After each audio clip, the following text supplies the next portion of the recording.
मूकं करोति वाचालं पङ्गुं लङ्घयते गिरिं यत्कृपातमहं वन्दे परमानन्दमाधवम्। श्रीमन्मदनगोपालं वृन्दारण्यपुरन्दरं श्रीगोविन्दं प्रपद्येऽहं दीनानुग्रहकारकम्। वन्दे मुकुन्दमरविन्ददलायताक्षं कुन्देन्दुशङ्खदशनं शिशुगोपवेशम् इन्द्रादिदेवगणवन्दितपादपीठं बृन्दावनालयमहं वसुदेवसूनुम्। कोसलेन्द्रपदकञ्जमञ्जुलौ कोमलावजमहेशवन्दितौ जानकीकरसरोजलालितौ चिन्तकस्य मनोहरीवतीर्णम्। अपने जिन 4 प्रकार के सुखों की चर्चा परसों और कल हुई, उनमें चौथा सुख भगवान के प्रेम का आनंद ये माना गया है, और इसी को भक्तों ने, प्रेमियों ने बताया है पंचम पुरुषार्थ। अर्थ, धर्म, काम, मोक्ष, ये 4 पुरुषार्थ माने जाते हैं, और पंचम पुरुषार्थ है भगवत प्रेम।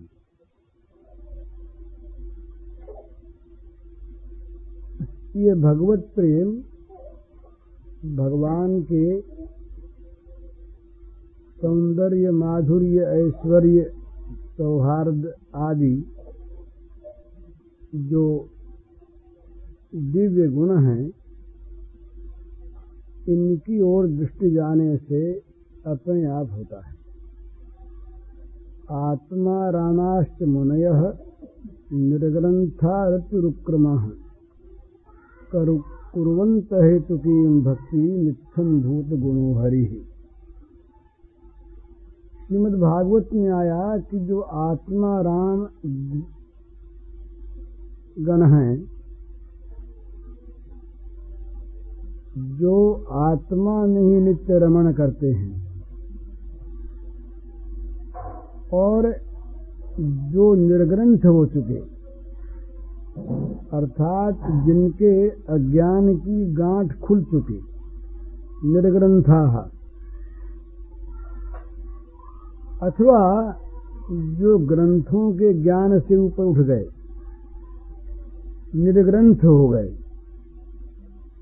इस प्रकार के जो आत्माराम महापुरुष हैं, मुनि हैं, वे भी भगवान की अहेतुकी भक्ति करते हैं।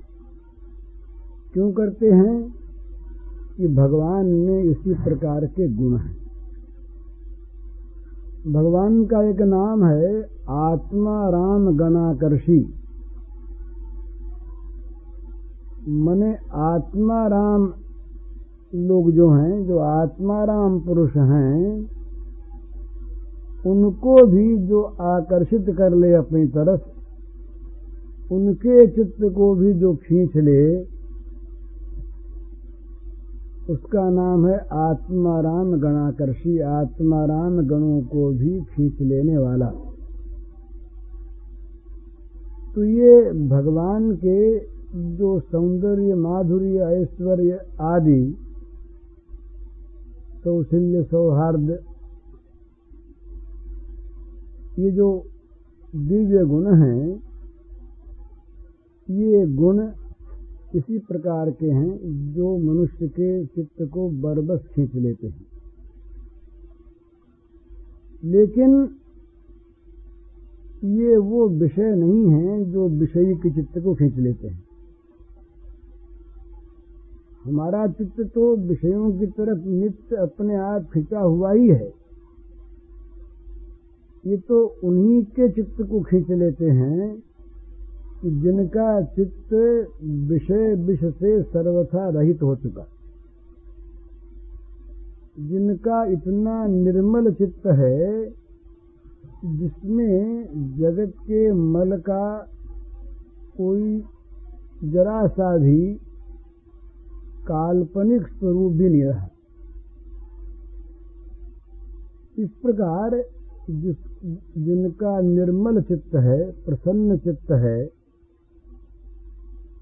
जिनका चित्त जगत के लिए अचित्त हो गया है, इस प्रकार के जो अनन्य चेता पुरुष हैं,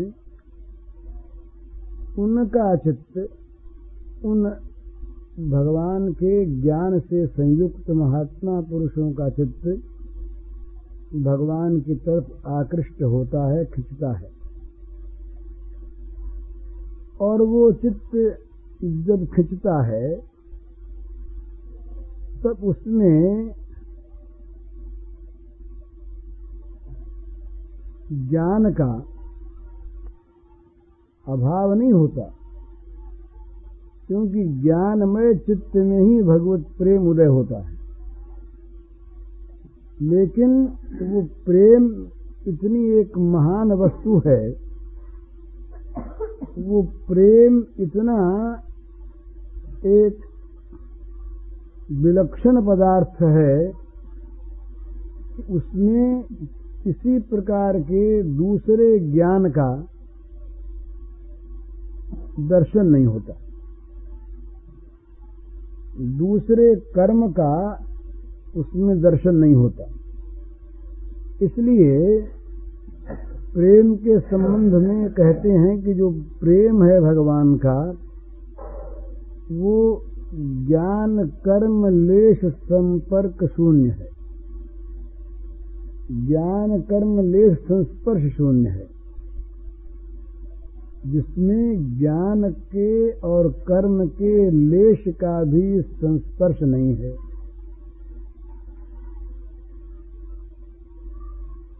माने वहाँ कर्म नहीं है, वहाँ जो कुछ है ये स्वाभाविक भगवत सेवन है। कर्म एक बड़ा सुंदर ये दार्शनिक विषय है। कर्म तभी संपन्न होता है जब कर्म में कोई कर्ता रहता है। जिस कर्म में कर्तृत्व भाव नहीं, जिस कर्म में कोई करने वाला नहीं, वो कर्म कर्म नहीं होता और न उस कर्म का कोई फल होता है। यस्य नाहंकृतो भावो बुद्धिर्यस्य न लिप्यते हत्वापि संयमान लोकान नहंति न निबध्यते। ये उदाहरण दिया भगवान ने बड़े क्रूर कर्म का, पर बताया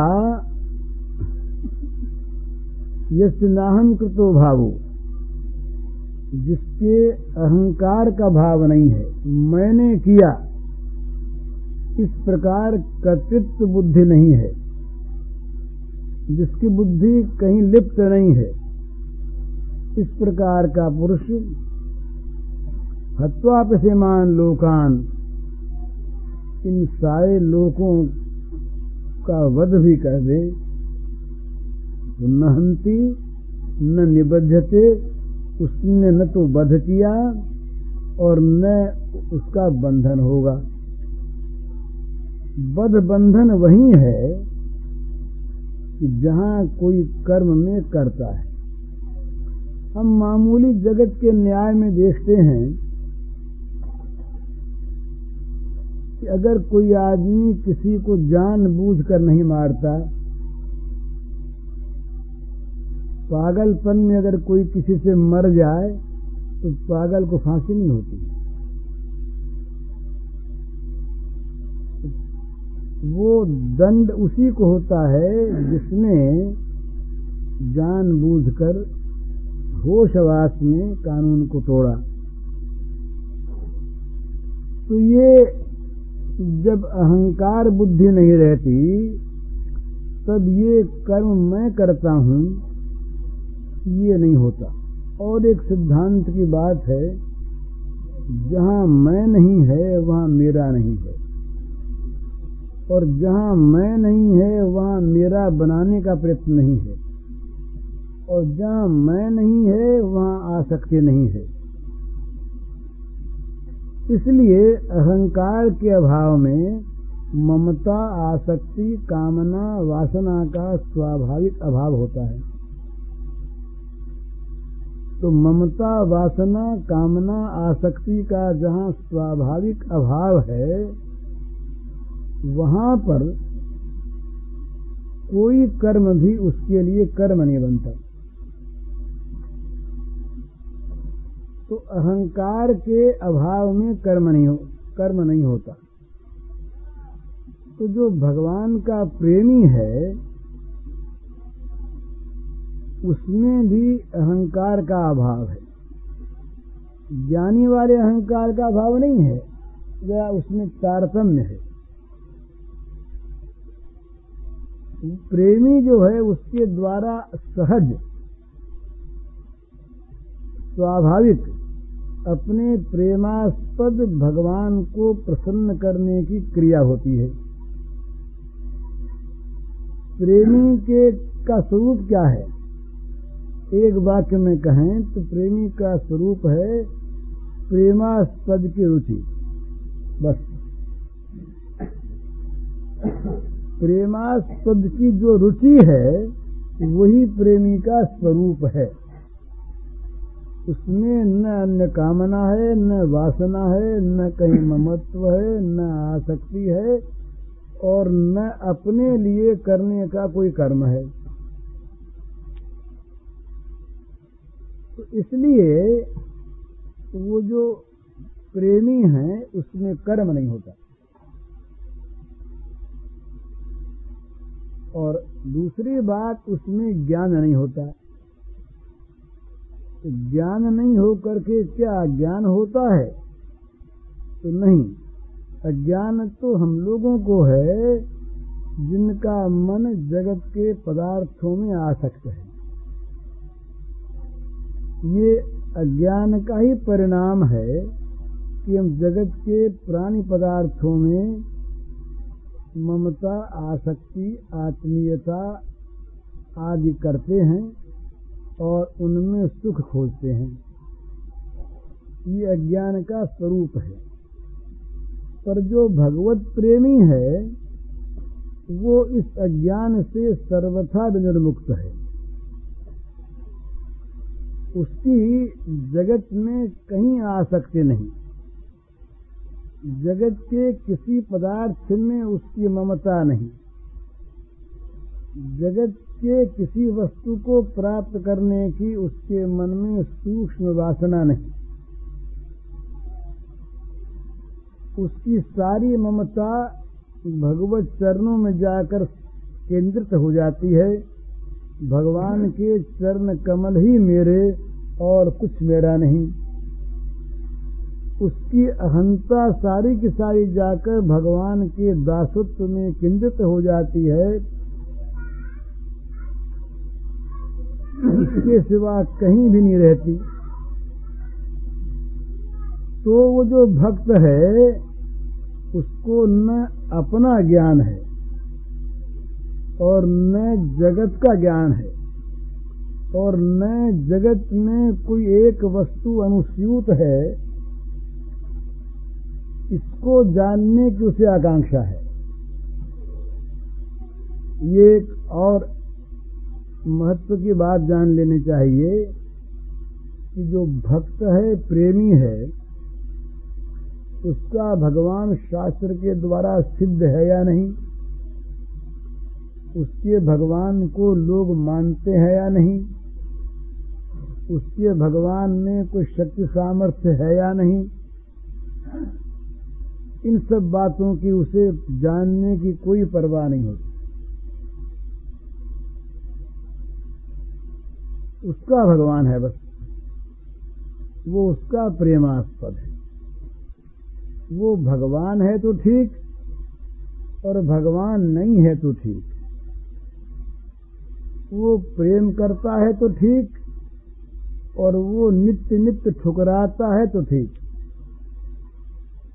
चैतन्य महाप्रभु ने कहा कि भाई हमारा तो प्राणनाथ वही एक है, चाहे वह प्रेम से आलिंगन करे और चाहे ठोकर मारकर अलग कर दे, दूसरा कोई नहीं। तो ये जहां पर ये जानने की आकांक्षा बनी रहती है साथ साथ कि हमारे भगवान का स्वरूप क्या है, हमारे भगवान का तात्विक स्वरूप क्या है, तो वहां तत्व की महत्ता है, वहां तत्व दर्शन की इच्छा है, प्रेम नहीं है। ज्ञान और ज्ञान की इच्छा, ये दोनों प्रेम के बाधक होते हैं। भाई किसी के साथ हमारा प्रेम है, अब प्रेम जो है वो बस उसके साथ प्रेम है। अब प्रेम में वो कैसा है, क्या है, कैसा होगा, उसका क्या परिणाम होगा, क्या फल होगा, ये सब जानने की इच्छा नहीं, आवश्यकता नहीं, क्योंकि प्रेमी कुछ पाना चाहता ही नहीं। प्रेमी में जो भाव है वो केवल प्रेम का है, वो न कुछ पाना चाहता है, न कोई आशा रखता है, न कोई आकांक्षा रखता है, वो तो बस उस प्रेम के रस में सराबोर है। उस प्रेम का जो महान एक दिव्य आनंद है, उस आनंद में ही वो डूब उतरा रहा है, उस आनंद में वो नित्य निमग्न है। उस आनंद के सिवा उसे किसी वस्तु का कोई भी ज्ञान नहीं। ये जो भगवान का प्रेमानंद है, इस प्रेमानंद में अज्ञान नहीं है, और इस प्रेमानंद में क्रिया शून्यता भी नहीं है, परंतु यहाँ कर्म कर्म नहीं है, और यहाँ किसी वस्तु के ज्ञान का कोई भाव नहीं है। इसलिए ज्ञान कर्म इन दोनों के लेश के स्पर्श से भी ये प्रेम शून्य होता है। तो वो भी प्रेम है जिस प्रेम में ऐश्वर्य का और तत्व का ज्ञान रहता है, वो भी प्रेम है, पर वो प्रेम पूर्ण विकसित नहीं है। उसमें जहां कहीं भी किसी दूसरे के कहने सुनने से ही या किसी भ्रम से गुण अथवा तत्व में कोई कमी दिखेगी, वो प्रेम घट जाएगा, क्योंकि वो तो गुण तत्व जनित प्रेम है ना। तो गुण तत्व जनित जो प्रेम होता है उसमें एक और बात होती है, उसमें कामना रहती है।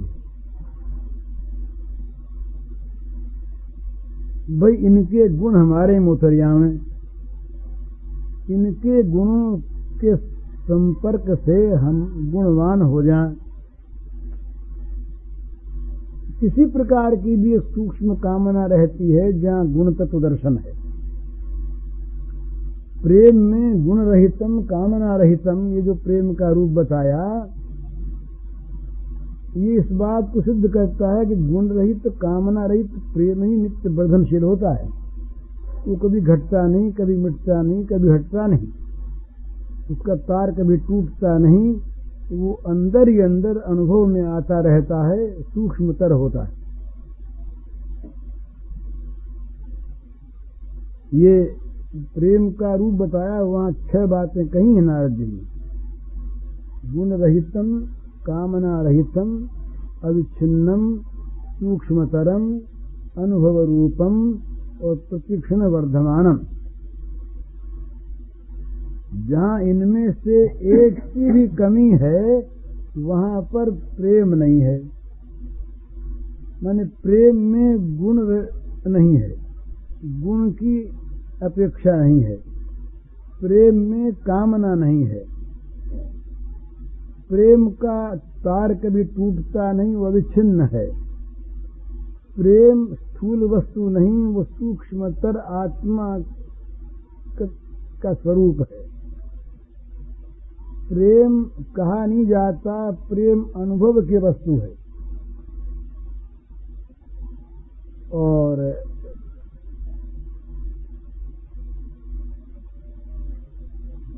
और प्रेम जो है प्रतिक्षण बढ़ने वाला है, हर क्षण में प्रेम बढ़ता है। जो प्रेम रुक गया या जो प्रेम शिथिल हो गया, जो प्रेम आज है और कल कम हो गया, वो प्रेम किसी न किसी गुण को लेकर के था, किसी न किसी कामना को लेकर के था। उस कामना में जहाँ व्याघात दिखा, कामना पूरी होती न दिखी, प्रेम घट गया। अथवा कोई गुण तत्व न दिखा, प्रेम घट गया। तो जो प्रेम गुण की अपेक्षा करता है, जो प्रेम कामना रखता है, जो प्रेम छिन्न होता है, जो प्रेम वाणी से कहा जाता है, जो प्रेम प्रतिक्षण बढ़ता नहीं, जो प्रेम अनुभव में नहीं आता, वो प्रेम नहीं है। तो ये जो भगवत प्रेम है, इसीलिए ये ज्ञान कर्म शून्य है। तो इस प्रेम का जो आनंद है, वो आनंद विलक्षण आनंद है। माने जहाँ निर्मल और निरंतर एक इस प्रकार का रस बहता है कि जो कभी जिसका प्रवाह बंद नहीं होता और जिससे कभी चित्त ऊबता नहीं, जिससे कभी भूख मिटती नहीं, और जो नित्य निरंतर नया दिखता है। माने वो ऐसा रस है, उस रस में कभी विरसता नहीं होती, रस में भी और आस्वाद में भी, और आस्वादन की इच्छा में भी। माने मिठाई आज अच्छी है और कल उसका मीठी तो लगती है वैसी की वैसी ही, पर कुछ गुण खराब हो गया, ये रस की विरसता है। और कुछ उसमें स्वाद बिगड़ गया, कुछ बदबू आने लगी थोड़ी सी, ये स्वाद की विरसता है। और बड़ी भूख थी, मन भी था, जलेबी खूब खाई, अब चित्त ऊब गया, मन भर गया, रस नहीं आता। ये रस प्राप्त करने वाले की विरसता है।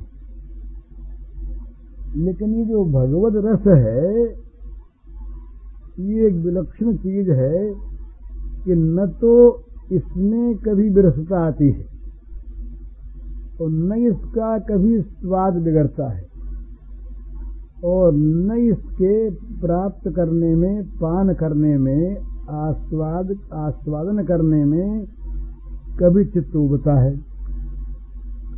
नया नया स्वाद और नई नई इच्छा इस रस के साम्राज्य में होती रहती है। माने विलक्षण स्वाद आता रहता है नया नया। आज जो स्वाद है घड़ी भर के बाद कुछ और ऐसा स्वाद आएगा कि जो अधिक आकर्षित करेगा। और इस स्वाद को चखते चखते, इसको लेते लेते, इस रस का पान करते करते रस पान की इच्छा निरंतर बढ़ती रहती है। भगवान का जो सौंदर्य है ये जैसे नित्य नवायमान है, इसी प्रकार उस सौंदर्य की पिपासा भी नित्य नवायमान है। और इसी प्रकार इस सौंदर्य के पान करने वाले का मन भी नित्य नवायमान है।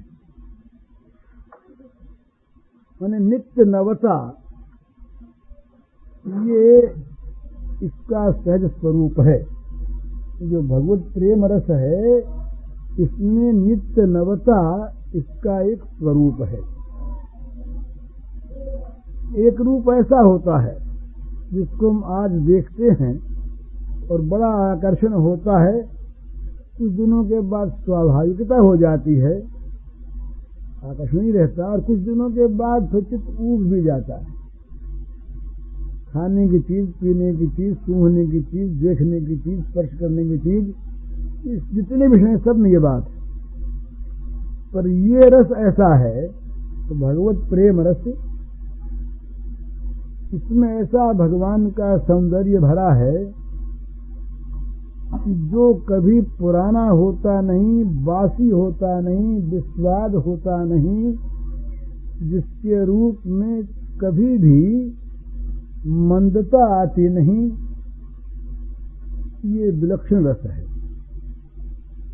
तो ये नित्य नव है। भगवान के लिए कहा है कि भगवान का स्वरूप जो है ये नित्य किशोर है। हमारे पास पत्र आया करते हैं, लोग पूछा करते हैं कि भाई तुम चित्र बनाते हो तो भगवान के मूंछें नहीं बनती, दाढ़ी नहीं आती भगवान के, भगवान के कभी केस श्वेत नहीं होते, तो क्या भगवान ये ऐसे ही थे या चित्र बनाने में भूल हुई है?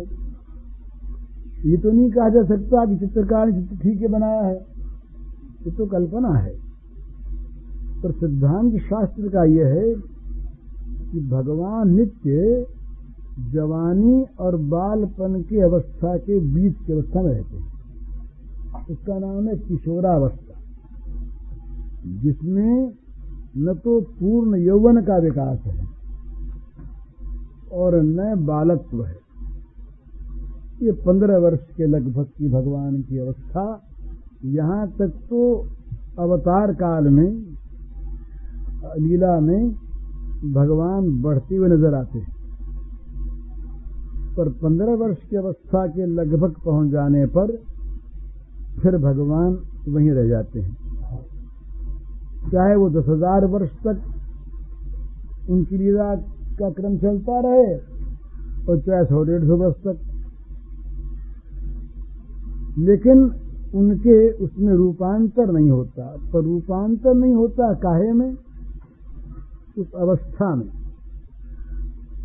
सौंदर्य में रूपांतर होता रहता है, पर वो रूपांतर विलक्षण है।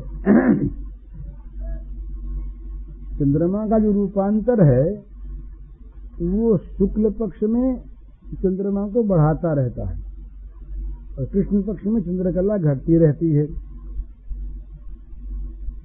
पूर्णिमा के बाद अमावस्या का सूत्रपात हो जाता है, तो इसमें नित्य पूर्णिमा रहती है। अमावस्या का सूत्रपात कभी होता ही नहीं। रूपांतर तो होता है पर होता है बुद्धि की ओर,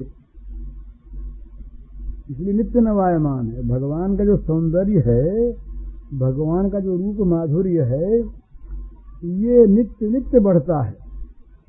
आज है तो कल नहीं, और कल है तो अगले परसों नहीं, तो क्या नहीं रहा, घट गया? बोल नहीं, इससे बढ़ गया। तो ये अनादि काल से अनंत काल तक जिसके रूप की छटा विलक्षण ही होती रहती है, जिसका सौंदर्य अप्रतिहत गति से, निर्बाध रूप से नित्य नित्य बढ़ता रहता है, उस भगवान में जिसका प्रेम है उसका प्रेम भी नित्य नित्य बढ़ता रहता है और उस प्रेम का आनंद भी नित्य नित्य बढ़ता रहता है। भगवान का स्वरूप सौंदर्य, भगवान का ये प्रेम और भगवान के प्रेम का आनंद, ये तीनों एक ही से संपर्कित वस्तु हैं। ये नित्य नवायमान रहती हैं, नित्य किशोर रहती हैं। भगवान का प्रेम कभी बूढ़ा नहीं होता और भगवान के प्रेम का आनंद कभी बूढ़ा नहीं होता। इनमें जवानी की मत्तता भी नहीं आती और इनमें बालकपन का अज्ञान भी नहीं रहता। नित्य किशोर, भगवान नित्य किशोर, भगवान का प्रेम नित्य किशोर और भगवान के प्रेम का आनंद नित्य किशोर।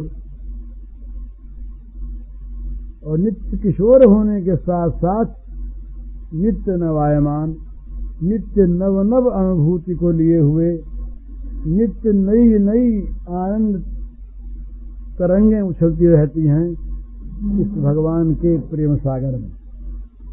भगवान के प्रेम सागर में जितनी तरंगे हैं ना, एक और विशेषता है, जगत भी सागर है पर जगत के सागर में केवल दुखों की तरंगे उठती हैं। जगत को सागर बताया, भव सागर, और भव सागर के तरने की बात कही है। भगवान का आश्रय करने पर भगवान तार देते हैं। भगवान ने स्वयं कहा, प्रियशाम हम समुद्धरता मृत्यु संसार सागरात भवान चिरात पार्थ मैं अभिषेकताम। भगवान ने कहा कि जिनका चित्त मुझ में आविष्ट है उनको मृत्यु संसार सागर से मैं तार देता हूं। ये जो भव सागर है, ये जो मृत्यु संसार सागर है, ये भी सागर है। तो इसमें जितनी तरंगें उठती हैं वो सब दुखों की उठती हैं। दुखालयम अशाश्वतम, ये जगत का स्वरूप है, ये दुखों का घर है। इस महासमुद्र में केवल दुख ही दुख है और दुखों की तरंगें भिन्न भिन्न रूप से उठा करते हैं। कहीं कहीं तरंगें सुंदर मालूम होती हैं दूर से, पर हैं दुख तरंगें। दूर से कहीं आग की सुंदर सुंदर ये झांकी दिखती हो, जैसे विवाह शादी में बारूद वारूद छोड़ते हैं तो नए नए उसमें रंग दिखते हैं, नई नई छटा दिखती है, पर जा करके उसमें बैठ जाओ तो जल जाओगे, है वो अग्नि ही। इसी प्रकार जगत की दुख तरंगें, जगत सागर की, भव सागर की ये तरंगें शायद कभी कभी दूर से सुंदर दिखाई दें पर हैं जलाने वाली, निस्संदेह। इसके बाद कर्म सागर की तरंगें होती हैं, उनमें दुख भी होता है, सुख भी होता है, और निरंतर उन तरंगों में ही ये जीव जो है ये भटकता रहता है। कभी दुख मिला, कभी सुख मिला, और इसके बाद वो जो ज्ञान है इसमें तरंगें होती नहीं। वो प्रशांत महासागर है, ज्ञान में तरंगें नहीं होती। और जो अद्भुत विलक्षण प्रेम सागर है इसमें तरंगें होती हैं अनंत, पर वे सारी आनंदमयी होती हैं। ये नियम है। सुख कहाँ है, आनंद कहाँ है जहाँ प्रेम है, और प्रेम कहाँ है जहाँ त्याग है। तो सारे जगत का जहाँ परित्याग हो जाता है जहाँ मोक्ष का भी परित्याग हो जाता है, तो उस त्याग के आधार पर, उस त्याग के नियम पर, उस त्याग के फलस्वरूप प्रेम उत्पन्न होता है। और जहाँ प्रेम है वहीं सुख आ जाता है। सुख जाता है प्रेम के पीछे, दुख जाता है द्वेष के पीछे। ये नियम है। तो जहाँ प्रेम सागर है भगवान का, अनंत अनंत है वो, उस अनंत प्रेम सागर में जिसका कोई और छोर नहीं, उसमें अनंत अनंत तरंगें उठा करती हैं, और वो तरंगे सब के सब आनंद की होती हैं। जैसे भवसागर में प्रत्येक तरंग दुखमयी है, इसी प्रकार भगवत प्रेम सागर की प्रत्येक तरंग सुखमयी है। और वो सुख कौन सा है? इस सुख की भी एक समझने की चीज है। जो सुख दुख को साथ लिए हुए है, जिस सुख में दुख की आशंका है, जिस सुख के विनाश का भय है, जो सुख दुख मिश्रित है, और जो सुख दुख का प्रतिद्वंदी है, वो सुख आत्यंतिक सुख नहीं है।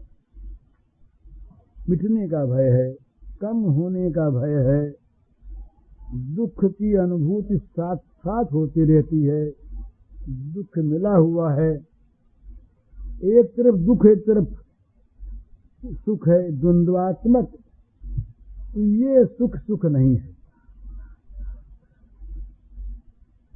तो वो जो प्रेम सुख है, जहाँ कामना वासना परिशून्य हृदय में भगवान के दिव्य प्रेम रस का प्रवाह बहता है, वो जो प्रेम प्रवाह है, उस प्रेम प्रवाह में द्वंद्वात्मक सुख नहीं है।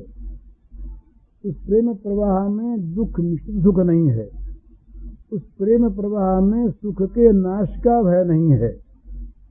उस प्रेम प्रवाह में कभी भी दुतरफा कोई दूसरा भाव नहीं है। वहाँ केवल और केवल सुख ही सुख है, आनंद ही आनंद है, क्योंकि वहाँ प्रेम ही प्रेम है। ये सिद्धांत है। कामना वासना में दुख है, त्याग होने पर दुख नहीं। तो कामना वासना से सर्वथा रहित जो दिव्य प्रेमोज्वल जो प्रकाश है, चैतन्य महाप्रभु ने बताया, काम अंधतम प्रेम निर्मल भास्कर। ये उदाहरण दिया कि जहाँ कामना है तो वहाँ अंधेरा है, और अंधेरा ही देता है, थोड़ी प्रकाश देगा अंधेरा। आंखों की रोशनी खूब है, दिखता खूब है, पर घोर अंधकार में आप जाकर के पहुंच जाइए, आंखों की रोशनी भी काम देना बंद कर देगी। बोले भाई क्या करें, इतना अंधेरा था कि हाथ को हाथ नहीं सूझता था। तो अंधे हो गए थे क्या? बोले नहीं, आंख ज्यों की त्यों थी। पर उस अंधेरे का इतना प्रभाव था कि उसने आंखों की वर्तमान विशुद्ध ज्योति को भी शक्तिहीन कर दिया। तो अंधेरा अंधेरा देगा और प्रकाश प्रकाश देगा। तो कहते हैं काम अंधतम प्रेम निर्मल भास्कर। काम जो है, कामना, विषयों की कामना, ये जहां पर है तो वहीं अंधेरा है, और अंधेरे से अंधेरा मिलता है। कामना की कहीं पूर्ति होगी तो ज्यादा अंधेरा मिल जाएगा, और कहीं कामना पूर्ण रहेगी तो अंधेरा कम रहेगा। भगवान को याद आते रहेंगे। ये एक सिद्धांत है। जहां पर विषयों का भोगों का बाहुल्य है और वहां चारों तरफ भोग ही भोग घेरे हुए हैं, वहां मनुष्य भगवान को भूल जाता है। प्रहलाद ने कहा भगवान से कि महाराज आपने बलि पर बड़ी कृपा की, जो इसके ऐश्वर्य को आपने हर लिया। ऐश्वर्य में न मालूम ये भूल करके और किस गति को पहुंच जाता। तो जहां भोग बाहुल्य है, जहां कामना की विशेष रूप से पूर्ति है, वहां पर विशेष अंधकार है। ये और नियम है। इसलिए कभी कभी भगवान कृपा करके इस अंधकार को हटाते हैं। वो भगवान ने कहा कि जो धन दुर्मदांध होते हैं, जिनके श्रीमदांध, जिनको श्री का, लक्ष्मी का, ऐश्वर्य का मद अंधा कर देता है, उन अंधों के लिए कहा कि भाई सुरमा कौन सा है, तो कहा दारिद्र्यम परमांजनम। जो दारिद्र्य है ये दशम स्कंद भागवत में आया है। उनके लिए जो दारिद्र्य है ये परम अंजन है, उनकी आंखों में रोशनी लाने वाला सुंदर सुरमा है। तो जहां जहां पर कामना की पूर्ति है, वहां पर अंधकार के लिए विशेष स्थान है। मद होता है ना, मद अंधा कर देता है, मद पागल कर देता है। कहते हैं कनक कनक ते सोगुनी मादकता अधिकार, वो खाए बौरात है, ये पाए बौरात। कनक कहते हैं सोने को और कनक कहते हैं धतूरे को। तो कहते हैं कनक कनक ते सौगुनी मादकता अधिकार। सोने में ये धतूरे से 100 गुना अधिक नशा है। क्यों भाई, इसका प्रमाण क्या है? तो कहते हैं धतूरा भले मनोपास रहे, धतूरे का नशा नहीं आता। धतूरा जब खाते हैं तब नशा आता।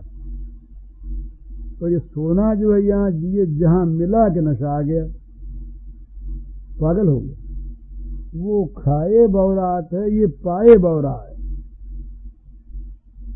तो ये जहां जहां पर कामना की विशेष पूर्ति है, वहां पर अंधकार को विशेष स्थान है। तो काम अंधतम, काम जो है कामना, ये अंधतम है, बिल्कुल अंधेरा है। और प्रेम निर्मल भास्कर, प्रेम जो है ये निर्मल सूर्य है, प्रकाश करने वाला सूर्य। तो जहां जहां पर प्रेम है, वहां पर पहले त्याग है। ये एक सिद्धांत और है। घिरा रहता है भोग में, अंधकार तम रहता है भोग में, त्याग नहीं रहता। तो त्याग वहीं होता है जहां अंधेरा मिटता है, नहीं त्याग नहीं होता। अंधेरा जहां मिटता है वहीं त्याग होता है। तो जहां अंधेरा रहता है वहां तो लाव लाव रहती है, सबका हमको मिल जाए, सारे जगत की सारी वस्तुओं पर हमारे ममता की छाप लग जाए, सारे मकान हमारे हो जाएं, सारे गांव हमारे हो जाएं, सारे देश हमारे हो जाएं, सारा भोग ऐश्वर्य हमारा हो जाए। तो ये अंधे की बात है। अंधा जो है वो हमेशा हमेशा देख रहा था कि लोगों को बहुत मिल गया होगा, बहुत मिल गया होगा। एक वो कहावत आती है कि एक जगह भोज हो रहा था, उसमें एक अंधा आदमी था, वो भी भोजन करने बैठा। तो उसके मन में आया कि भाई लोग ज्यादा खाते होंगे, हमको तो सूझता है नहीं। तो जबरदस्ती जोर जोर से खाने लगा। फिर मन में आया कि भाई शायद इससे भी ज्यादा लोग खाते हों, तो मुंह भरने लगा बहुत बहुत। फिर मन में आया कि ये तो गले उतरता नहीं, तो लोग शायद कुछ और करते हों, तो वो ले लेकर के मिठाई अपने झोले में डालने लगा, जेब में भरने लगा। फिर देखा कि अरे न मालूम लोग ले जाते हों, उनसे तो है नहीं, तो चिल्ला उठा, बोले सब खा रहे हैं, अरे ले जा रहे हैं, ले जा, लूट रहे हैं। वो खूब चिल्ला उठा। इसी प्रकार से जो अंधे होते हैं, कामना के अंधे, वो देखते हैं कि बस जगत तो सारा लूटा जा रहा है, हमारे कुछ आता नहीं, तो जेबें भर भर के भी, तमाम झोलियां भरने के बाद भी वो कहता है इस जगत लूटा जा रहा है, हमारे कुछ नहीं मिलता, कुछ नहीं मिलता। ये कामना के अंध कामना का स्वरूप है। तो काम अंधतम प्रेम निर्मल भास्कर, काम निरंतर अंधा होता है और अंधा बनाता है, अंधेरा देता है। और प्रेम जो है निर्मल भास्कर है। तो प्रेम की जहाँ उज्ज्वल रश्मियां, प्रेम सूर्य की किरणें जहाँ फैली रहती हैं, विस्तीर्ण रहती हैं, वहाँ अंधेरा आता नहीं, वहाँ नित्य नित्य त्याग रहता है। और जहाँ त्याग वहीं प्रेम और वहीं आनंद। तो ये जो भगवत प्रेमानंद है, भगवत प्रेमानंद, इसीलिए उस ब्रह्मानंद से विलक्षण है। उस ब्रह्मानंद में वस्तु की तो अनुभूति है, पर वस्तु के रस का अभाव। रस वहीं पर प्रस्फुटित होता है जहां रसज्ञ होता है।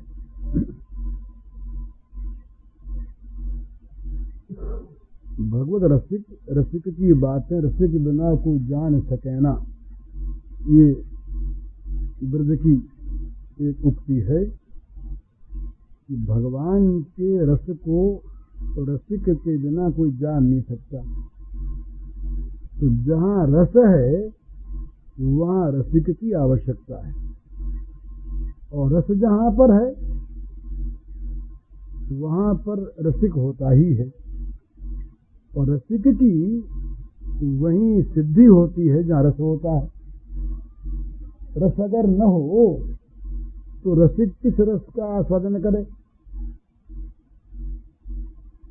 और यदि रसिक न हो तो रस विरस हो जाए।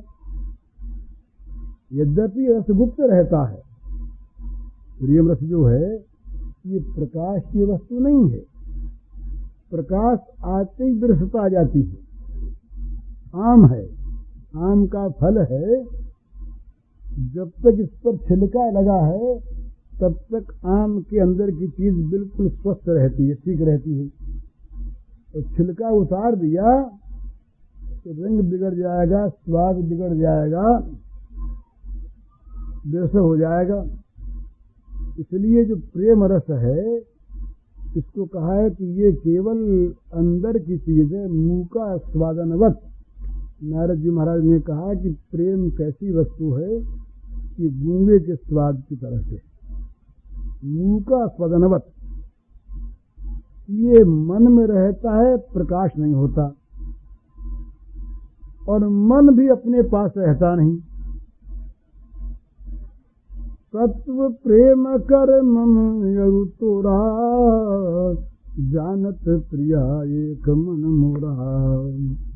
तो मन रहत सदा तो ही पाही, जानही प्रीति रीति यही माही। भगवान रामचंद्र सीता जी से कहलवाते हैं कि सीते, तेरे और मेरे प्रेम के तत्व को जानता है केवल एक मेरा मन। मन जानता है, वाणी नहीं कह सकती। वो तो अंजरे वचनीयम है, तो गूंगे का गुड़ है, तो वाणी नहीं कह सकती। और वो जो मन मेरा है, रामचंद्र जी कहते हैं, वो रहता सदा तेरे पास। तो ये जो प्रेम की विलक्षणता है, इसमें प्रेम रहता है तो वह गुप्त, कहीं कहीं प्रकट होता है। प्रकाशित क्वाप्य पात्रे, नारद जी ने कहा, कहीं कहीं वो उछल भी जाता है, कहीं कहीं वो जब बहुत उसमें उफान आता है तो छलक जाता है। कहीं कहीं प्रकाशित क्वाप्य पात्रे, सब जगह नहीं, पर वो छलक करके भी गुप्त रहता है। उसका जो बाहरी रूप होता है वो असली रूप नहीं होता। जो प्रेम बाहर आ गया वो प्रेम स्थूलता को प्राप्त हो गया, और प्रेम है सूक्ष्मतरम। प्रेम का रूप बताया है, नारद जी ने कहा सूक्ष्मतरम, सूक्ष्म नहीं है, सूक्ष्मतर है। तो जो सूक्ष्मतर प्रेम जब बाहर आता है तो उसमें स्थूलता आ जाती है। तो जो प्रेम का जो रस है वास्तविक, वो रस कुछ थोड़ा सा वहां विकृत हो जाता है, इसीलिए उसमें लोगों को तरह तरह के भ्रम होते हैं। श्री गोपांगनाओं के और श्री कृष्ण के महान दिव्य प्रेम का जब वर्णन ही करने लगे सुखदेव जी महाराज, तो उसी में परीक्षित को भ्रम हो गया और उनकी बात छोड़ दी उसी में। इसीलिए ये परम गोपनीय ब्रज लीला है, जो अंतराल में, जो अप्रकट दिव्य धाम में, जहां प्रकृति का पर्दा नहीं है और जहां भगवान की योग माया का साम्राज्य है, उस योग माया के अभिनय क्षेत्र में, उस लीला नाट्य मंच पर ये लीला हुआ करती है भगवान की दिव्य। इसे शिव ब्रह्मादि नहीं देख पाते, नारद भी नहीं देख पाते। तो ये जो भगवान का प्रेमानंद है, ये प्रेमानंद बड़ा विलक्षण है। ये प्रेमानंद की अनुभूति बस अनुभूति रूप होती है, उसका प्रकाश नहीं होता, वो वाणी में नहीं आती। परंतु चूंकि वो महान अनुभूति है, उस अनुभूति को प्राप्त करने के लिए ये बड़े बड़े देवता, ऋषि, मुनि, शंकर, नारद आदि देव ऋषिगण भी आकांक्षा करते, उसको पाने की इच्छा करते हैं।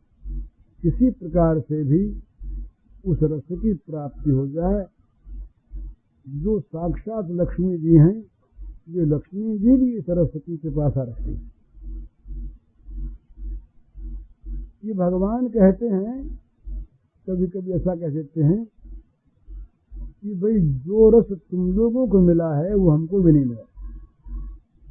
इसलिए वो कहते हैं कि जितने हमें तुम प्यारे हो, प्रेमियों से कहते हैं, उतना प्यारा हमारा आत्मा भी नहीं है। ये भगवान के शब्द हैं भागवत में। जितने उद्धव से कहा, जितने प्यारे तुम हो उतनी प्यारी लक्ष्मी तो है ही नहीं, ब्रह्मा है ही नहीं। हमारा आत्मा भी उतना प्रिय हमें नहीं है जितने हमारे तुम प्रिय हो। क्यों? कि वहाँ प्रेम सुख मिलता है। यहाँ है आत्म सुख और वहाँ प्रेम सुख, ये अंतर है। ये जो भगवान का ये जो वाक्य है ना, कि मेरा आत्मा मुझे उतना प्यारा नहीं जितने प्यारे तुम हो, इससे ये बात सिद्ध होती है कि आत्म सुख की अपेक्षा प्रेम सुख अधिक सुंदर है। भगवान का तो अपना आत्मा तो आत्म सुख है ही, तो कहते हैं मेरा आत्मा मुझे उतना प्यारा नहीं जितने प्यारे तुम हो। तो वो प्यारे क्यों है? इसीलिए कि उनमें प्रेम छलक रहा है। जो प्रेमानंद है ये आत्मानंद की अपेक्षा विलक्षण है। ये बात ध्रुव जी ने भी अपनी स्तुति में भागवत में कही है कि आपके दर्शनानंद के सामने ब्रह्मानंद कुछ नहीं। तो ये जो विलक्षण आनंद है, चौथा सुख ही, ये ही चरम सुख है, जिसकी आकांक्षा ब्रह्मानंद को प्राप्त महामुनिगण भी करते हैं। विशेषता है, वो भी करते हैं। आत्माराम गण भी जिसको चाहते हैं, जिसके लिए लालायित रहते हैं और जिसकी झांकी प्राप्त होने पर उनका ये जगत में अभाव जनित वैराग्य और चित्त की नित्य ब्रह्म स्थिति रूप ब्रह्म सुख, ये दोनों तिरोहित हो जाते हैं। सहज विराज रूप मन मोरा, थकित होत जुली चंद चकोरा, नहीं बिलोकत यति अनुरागा, बरबस ब्रह्म सुख मन त्यागा। जनक जी अपनी स्थिति बताते हैं कि मेरा जो चित्त है ये सहज वैराग्य रूप है। जगत का कभी भाव होता नहीं मेरे चित्त में, तो राग कहाँ है?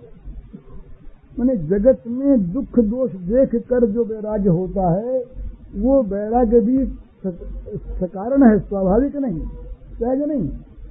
ये कहते हैं सहज विराग रूप मन मोरा, मेरा जो मन है ये सहज विराग रूप है।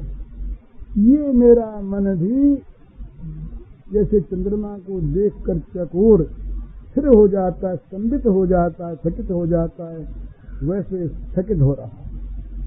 तो महाराज आप तो ब्रह्मानंद में निमग्न रहते हैं ना, बोले क्या करें, इनको देखते ही इतना वो प्रेम उमड़ा, अति अनुरागा, अनुरागा नहीं अति अनुरागा, इतना प्रेम हुआ कि मन ने जबरदस्ती ब्रह्मानंद को छोड़ दिया। ये प्रेमानंद। तो ये इसलिए सबका मत ये है कि भाई भगवान से प्रेम करो। सारे ऋषि मुनियों का, सारे महात्माओं का ये सिद्धांत है। आखिरी वो कहते हैं कि सब कर्मत खगनायक ये करिय राम पद पंकज नेहा। सब कर्मत खगनायक ये करिय राम पद पंकज नेहा। विष्णु जी कहते हैं कि गुरु जी महाराज ये सब का एक मत यहाँ पर है, और वो मत क्या है कि भगवान की श्री चरणारविंद में प्रेम करना चाहिए। ये प्रेम ही पुरुषार्थ की बस सर्वोत्तम परिणति है। पुरुषार्थ जहाँ पर समाप्त हो जाता है और जहाँ समाप्ति का कहीं बोध नहीं रहता। ज्ञान में समाप्ति का बोध है और प्रेम में कहीं समाप्ति है या नहीं। ज्ञान शांत नहीं है, शांत है, और प्रेम अनंत है। माने प्रकृति के भोग जो हैं ये शांत हैं, ज्ञान शांत है और प्रेम अनंत है।